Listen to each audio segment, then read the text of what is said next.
We are Social Blade.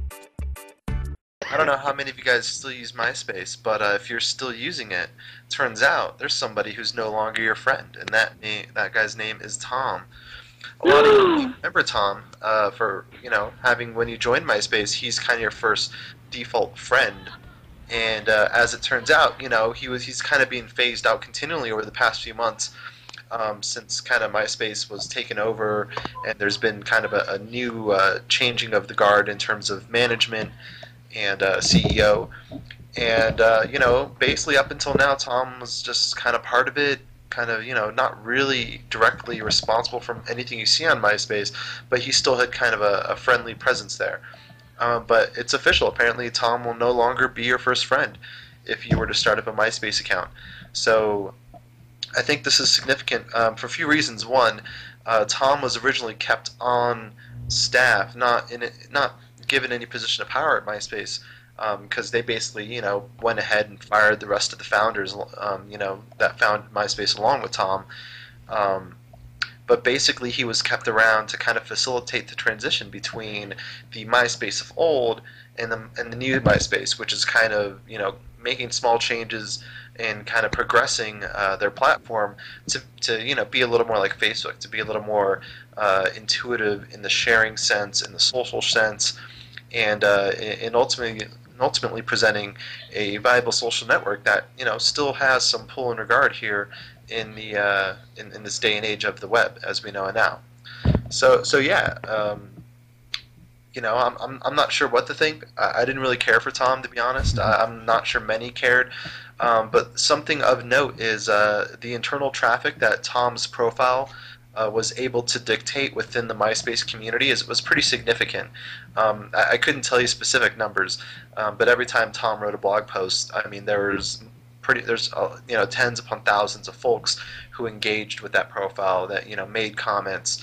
And the visibility that the profile had within the MySpace community was rivaling, that of many celebrities and big name musicians. So, what do you guys think? Well, not that I use MySpace at the moment, and not that I really used it much in the past either. But when I did create my account, Tom was my first friend, hey guys, like everyone else.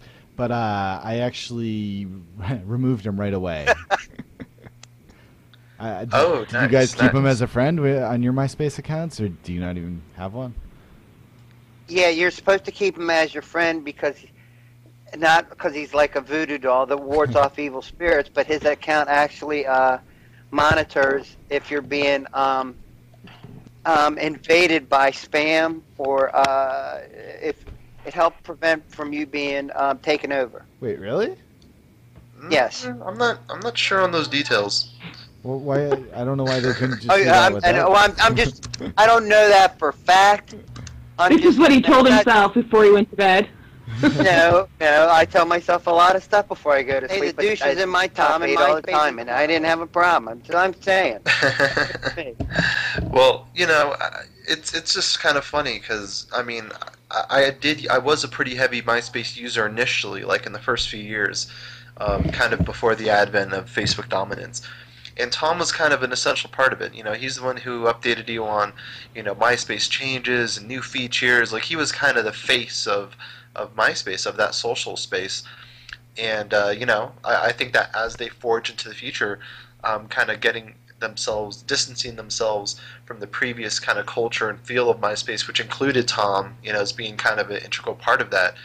I think it's a good thing in terms of what MySpace is trying to accomplish and what they're continuing to do in terms of, making small changes and continually progressing their platform and advancing MySpace as a social networking realm, on the web. So I think No Tom is a very good idea. Invading the internet, covering Web 2.0, coast to coast, worldwide, and everywhere in between. This is where you put the social in social media. We are Social Blade.